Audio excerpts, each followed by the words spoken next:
Sebelumnya terima kasih dulu atas kesempatan waktunya. Kami dari mahasiswa UIN Salatiga Program Studi Psikologi Islam semester 1 ini meminta izin mewawancarai Ibu terkait dengan kenakalan remaja yang saat ini sedang marak terjadi.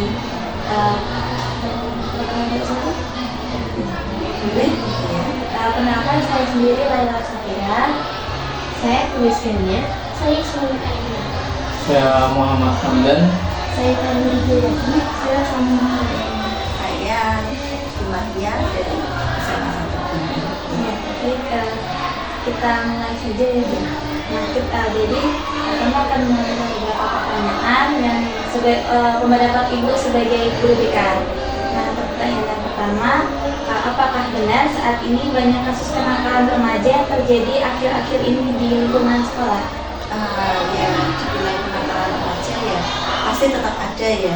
Akhir-akhir ini di sekolah kami mungkin kebanyakan dari siswa yang bolos seperti itu, kemudian ada perilaku merokok seperti itu yang beberapa waktu terakhir yang kami temukan. Kalau Ini pertanyaan yang kedua, paling sering yang bolos itu apa saja kalau remaja jenis kenakalan remaja yang paling sering terjadi?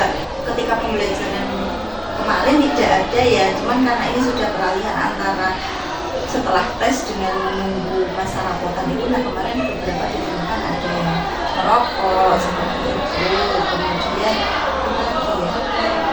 ya masih sebenarnya sih masih di taraf wajar ya. Kalau lihat berita yang beredar kan ada yang atau apa itu, nah di sekolah kami kebetulan ya tidak sampai sejauh itu kenakalannya. Terus pertanyaan kedua, gimana sih faktor utama yang biasanya jadi penyebab kenakalan remaja? Kalau faktor utamanya kalau dari pembolos sendiri ya itu biasanya karena teman.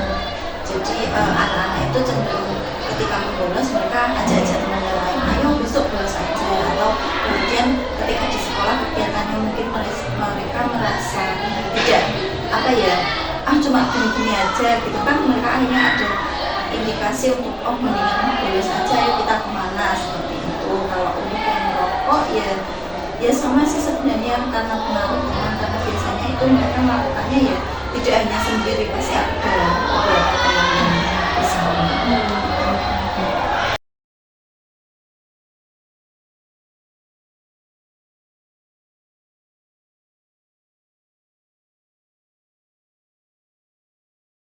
Terus kemudian sebagai guru BK, bagaimana pendekatan yang biasanya digunakan untuk menangani siswa yang terlibat dalam kenakalan?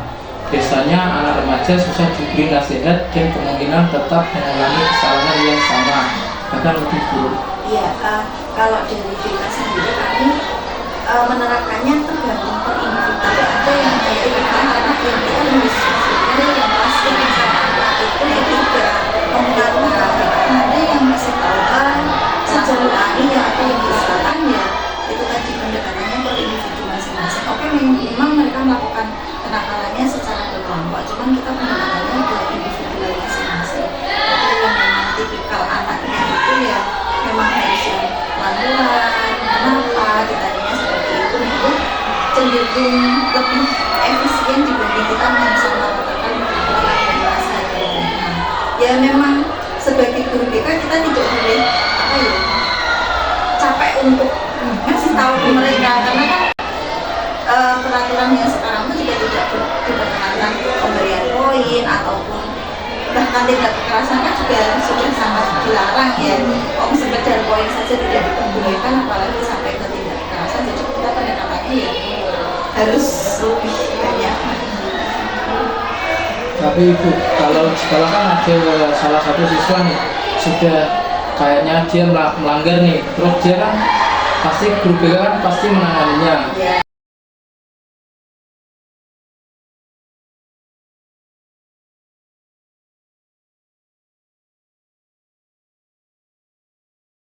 Tapi ketika dia mengulangi kesalahan kedua kalinya, apakah cara menanganinya dengan metode yang sama atau dengan berbeda? Pasti akan pemanggilan dengan anak dulu, kemudian apabila kesalahan yang dilakukan masih sama, biasanya kami juga bekerja sama dengan orang tua. Nanti kita dengan kita berikan pembinaan siswa dari siswa. Kalau memang dirasa dari guru BK seperti ini sekali menangani secara langsung ke sekolah. Jadi ada jenjangnya.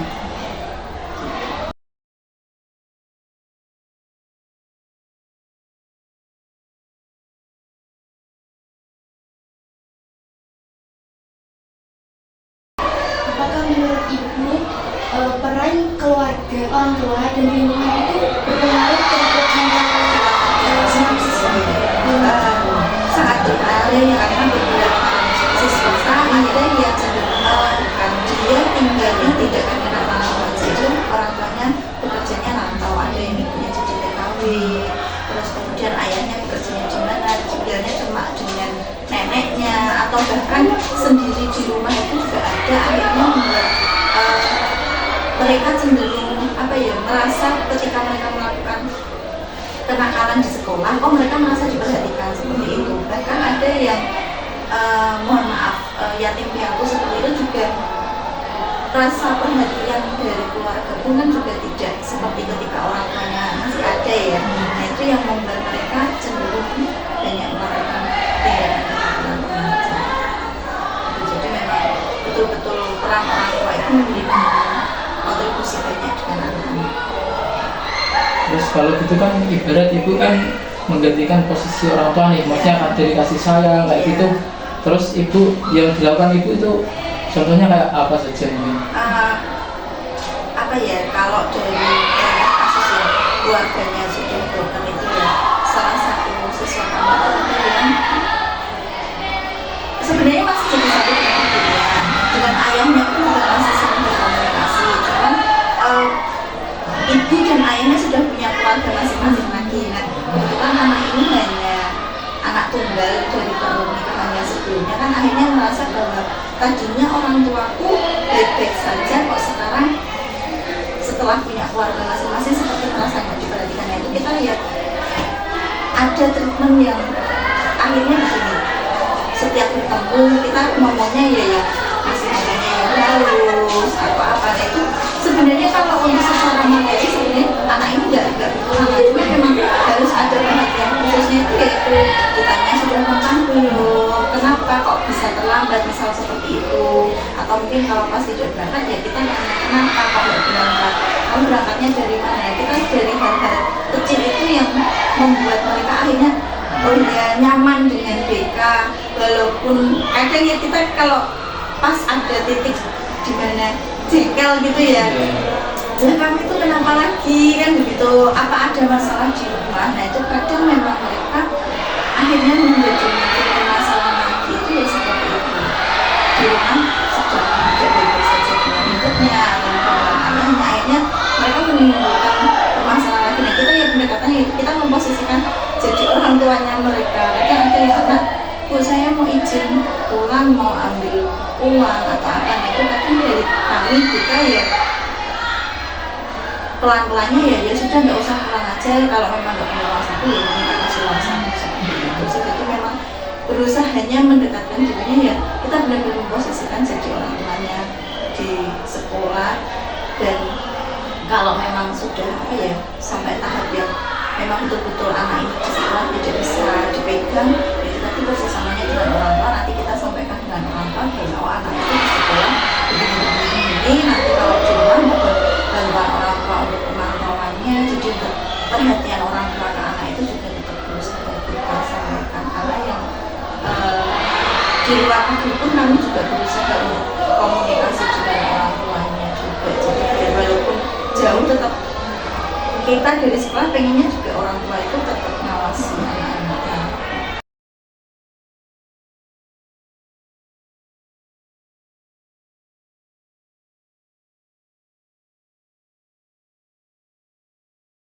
Jikalau mohon maaf ya, jika ada seorang anak yang nakal gitu, terus ibunya pengen itu bantuan dari orang tua, tapi malah orang tuanya malah membela anaknya misalnya seperti itu. Ya ada juga yang sebelum itu telah lagi ya, maksudnya kalau kita harusnya sudah bisa tahan anak-anaknya ya, misalnya kita masih stuck di tahap A itu ya kita pelan-pelan tidak bisa, kalau ada istilah kan batu itu kalau kena tetesan air pasti akan berubah kan begitu.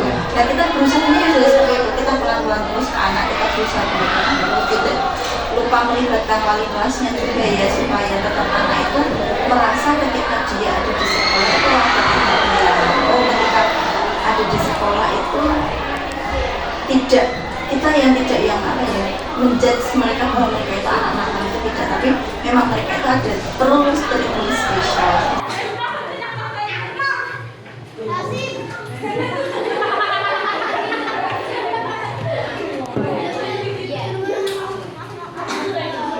Ya ada yang seperti itu, jadi kita yang tidak boleh mulai itu tadi, setiap saat harus selalu mengingatkan mereka. Terkait dengan orang tua yang lebih percaya pada anaknya kan, untuk sekarang ini ada banyak ya Bu guru yang dilaporkan itu. Iya. Nah itu menurut Ibu faktor orang tua kenapa membela anaknya itu bagaimana? Karena bukan tidak semua anak yang melaporkan apa tuh anaknya yang benar gitu. Ya, kalau dari sudut pandang saya ya mungkin, nah mereka orang pencari informasi karena generasi muda, ketika anaknya di masa ini itu bisa melakukan kesalahan. Padahal tidak semua kesalahan itu pasti dilihat dari anaknya ya. Nah itu memang gimana ya?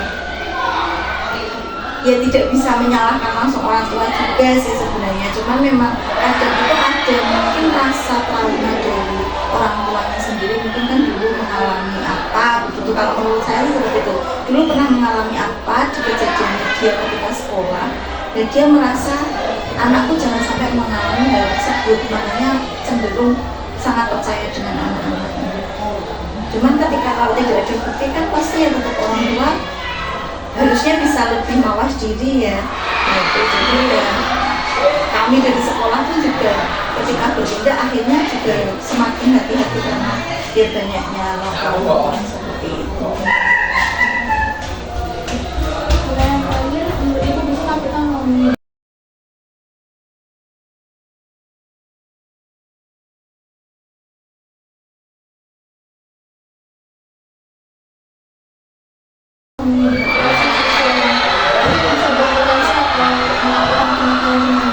Kalau di kami ada beberapa psikolog biasanya ada psikolog yang anaknya selain menulis spektrum dan selain dari psikolog itu kita biasanya sudah kerjasama dengan sekolah-sekolah alfa mereka.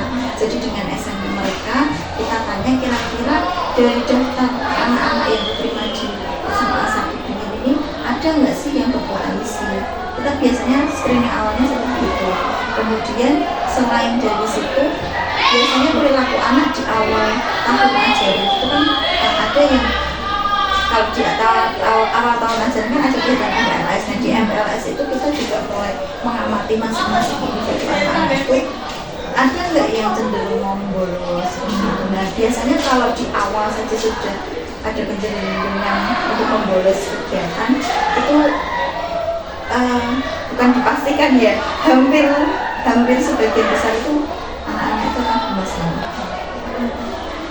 Untuk pencegahan dini yang dapat diterapkan oleh pengajar bagaimana? Pencegahannya ya kita ketika sudah tahu beberapa anak yang memang sekiranya ini akan jadi problematik seperti itu ya, biasanya dari kami tidak hanya dari BK tapi juga dari peran wali kelas yang ada di kelas itu biasanya kita sudah memberitahu dulu kan, karena kita juga kerjasama dengan sekolah-sekolah mereka yang dulu juga akhirnya treatment kita ke mereka misalnya tadinya kita mengatur semua anak itu sama, dan dengan anak-anak yang khusus ini tadi ya kita coba cari tahu bagaimana kebiasaan dia di SMP itu seperti apa.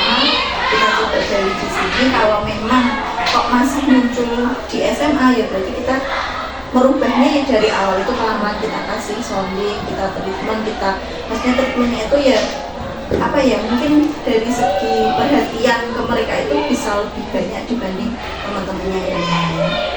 Kalau memang yang memang sudah teridentifikasi di awal bahwa anak-anak ini kemungkinan akan menjadi penyebab masalah di sekolah. Kalau di SMA 1 Beringin ini kan bukan gimana ya, tapi kan pasti ada yang nakal juga Bu. Ya, Terus untuk dari pengalaman saya dulu itu, jikalau satu kelas ada yang nakal gitu, itu malah sampai di kelasnya tuh sampai diacak lagi gitu Bu. Apakah di sini menerapkan gitu apa enggak? kalau di SMA ini tidak diacak ya.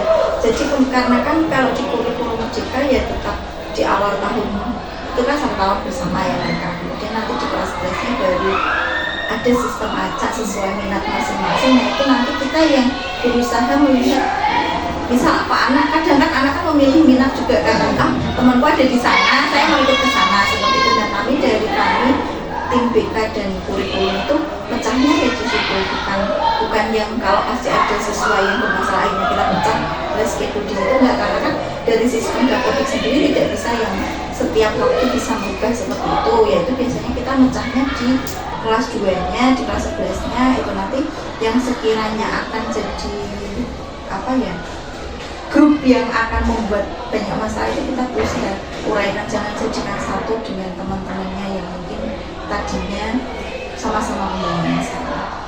Jadi bukan dikelompokkan jadi satu, kalau dikelompokkan jadi satu ya nanti kasihan sebagai wali kelasnya juga kasihan ketika harus menghadapi anak-anak yang begitu banyaknya, ya isinya anak-anak spesial semua gitu. Jadi pemecahannya di kelas 11 nih. Cuman kalau di kelas 11 nanti sudah misal kok ternyata di kelas itu tetap jadi kelas yang problematikal seperti itu ya. Ya mau tidak mau ya peran BK, peran kesiswaan, bahkan dari kurikulum pun juga maksudnya ikut ambil di situ. Ya memang adanya seperti itu, bagaimana kita merubah mereka jadi lebih baik saja, tidak bisa dipecah lagi.